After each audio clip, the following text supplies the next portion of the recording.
World Cup football tournament kicked off in Canada earlier this month. 24 of the best teams in the women's international game are taking part. So far, the games have produced some spectacular skills, scoring and lots of excitement. In all, 52 matches will be played, with the final scheduled to take place on July 5th. But the games are not getting the same level of attention as the men's tournament held in Brazil last year. And there is some controversy as the best female players in the world are playing the games on artificial surfaces, something that has never happened at a men's World Cup. To discuss all of this and for her perspective on the women's game internationally, we are joined now from Vancouver by Carrie Sowetnik. She's played football for her country and was the first woman to be inducted into the Canadian Soccer Hall of Fame. And she's set up an organization called Equal Play to encourage girls to get into soccer. Carrie, welcome to the show. Thank you. Nice to be here. What do you make of the tournament so far? Well, of course it's exciting. You know, I've gone to a number of games in Edmonton, here in Vancouver, and Montreal, and it's great to have, you know, full stadiums. The matches I've been at, Canadians are coming out in droves, and so that's exciting. In terms of our own country, we haven't scored many goals, so it's hard to really build enthusiasm when it's sort of an uncertain future. But it's interesting how you've brought up the turf fields again. Last night, a former teammate of mine, Noda, she's now in charge of the Japan Football Federation for the women, and she said it's much more difficult for the players to dribble on the artificial turf. And it benefits some of the stronger teams, maybe the Americans or French, players that can send longer balls rather than you know, dribbling with it. So there's actually a factor that's happening with the actual play right now that people might not be aware of. Mm-hmm. Is this discrimination against women? I mean, some of the players have filed a lawsuit against FIFA for playing on artificial surfaces. I mean, there's no way that men would play on artificial surfaces. Absolutely. I've actually been to the past 7 men's World Cups, and this is my 5th women's World Cup. And of course, the World Cup's never played on grass. We would never expect the top Olympic runners to suddenly start running on cinder track. They're not going to have their highest performance. And so, unfortunately, it takes away from the game. And for the spectators, we end up feeling like we're in a mall rather than having the kind of natural kind of glow that comes from grass, right? And so I think it just, it takes away probably about 10–15% of the game. I heard Abby Wambach say the other day, she said the ball bounces differently, right? Players have to think twice about maybe slide tackling. I'm seeing some players slip right now. And we almost lost one of our best players, Sophie Schmidt, when she was pummeled off the sidelines, and she had to land really hard on the turf. And I think if it had been grass, she might not have come away injured from the experience there. So it's unfortunate, but for sure this would never ever happen for the men's. Like we know that, right? So it hurts the game for sure. So, as you say, it takes away from the game, but also there are physical dangers to players, so they can get themselves injured. Yeah, I think there's less give, right? So when you're going 100% and you're tackled or you're tripped, right? You're gonna go flying onto grass, and there's like a bit of a give there, right? And on turf, it's just a hard surface, and their skin is actually, you know, falling off a little bit from the abrasion from the plastic. So the optics aren't as great, right? We can see it watching on the TV. It's too bad. I think what Abby did was the best thing that could happen to the women's game, because it's brought attention, because it's bigger than just the artificial turfs. I mean, on one half, the Women's World Cup is one of the greatest social movements that have happened for girls and women around the world.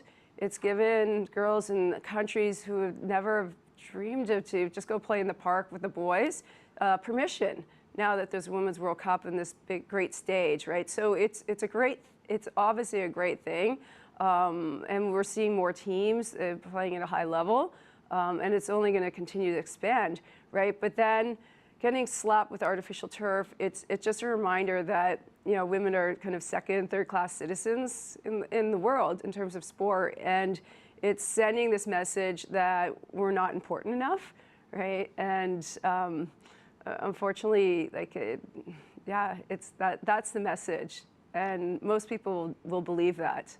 Right. Something that is really puzzling when you talk about artificial surfaces. I mean, there have been reports that it would cost FIFA something like $3 million to convert an artificial surface to grass. That is really small change for FIFA, $3 million. I mean, what does that tell you about how FIFA treats women in this game? Well, absolutely. I mean, some players are making that, in a very short time period around the world, right?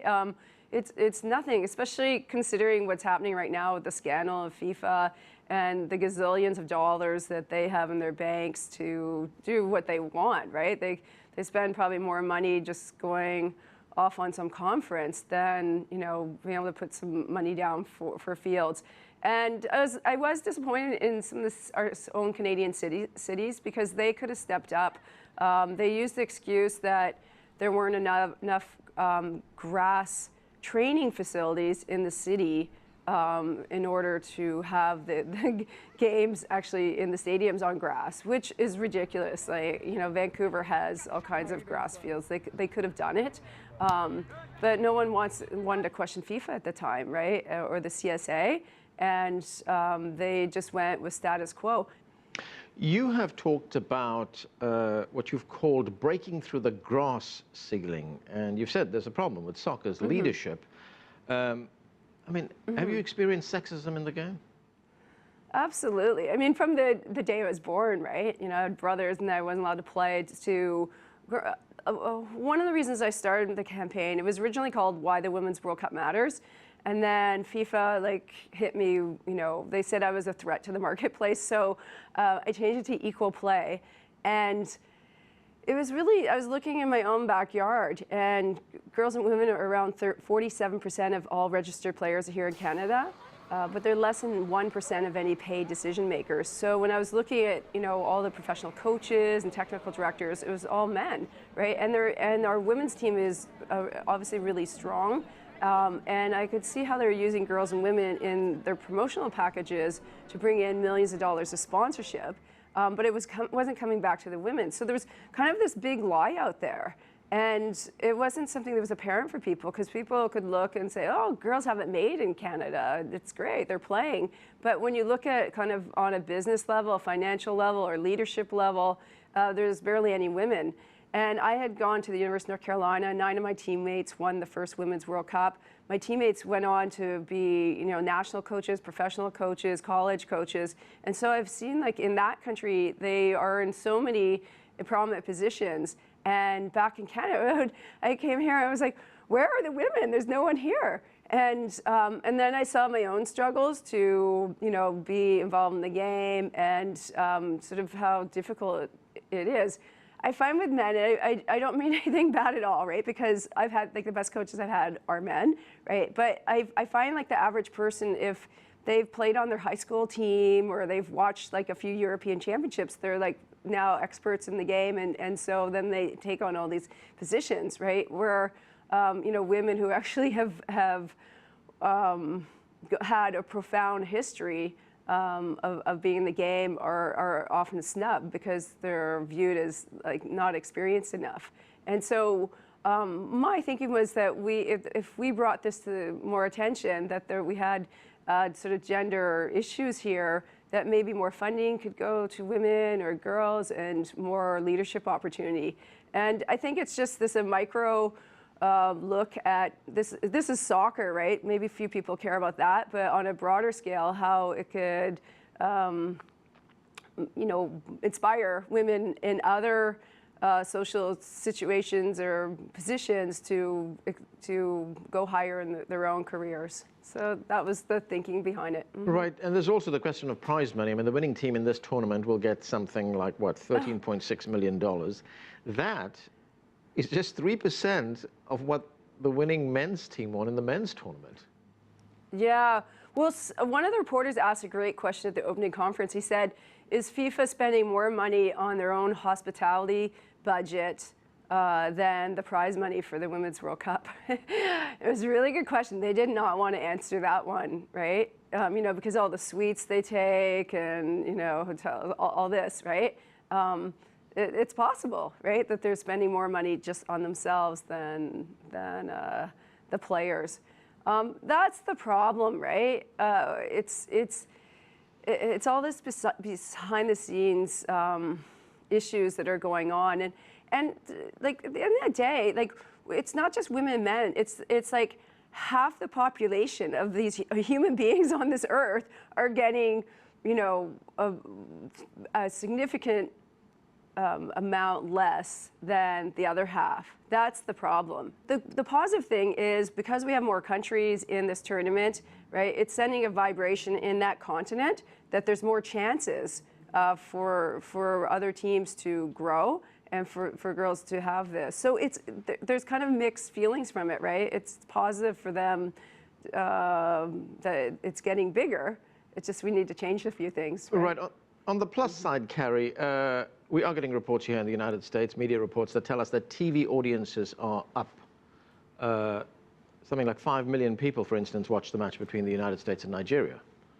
For sure, it's getting more popular. I mean, you look at United States women's team, I mean, they're household names in their country. And here in Canada, we have obviously a following with Christine Sinclair. Other countries, they have their own stars, so that's great. And Japan, right? Sawa was my teammate ages ago, and she's now a superstar in her country. So then it draws more television viewers. The reality is, you know, you can talk to men, women, it doesn't matter. They are respecting the way the women play, right? There's nice technical touches and tactical prowess, and they tend to play with enthusiasm and, you know, going to goal, and they're kind of like nicer to their own teammates, right? You feel a different spirit than you do with the men. I have to ask you this. Sure. Who do you think is going to win this tournament? France. Great. Carrie Sawetnik, thanks so much for joining us. We'll see how that all turns out in the final.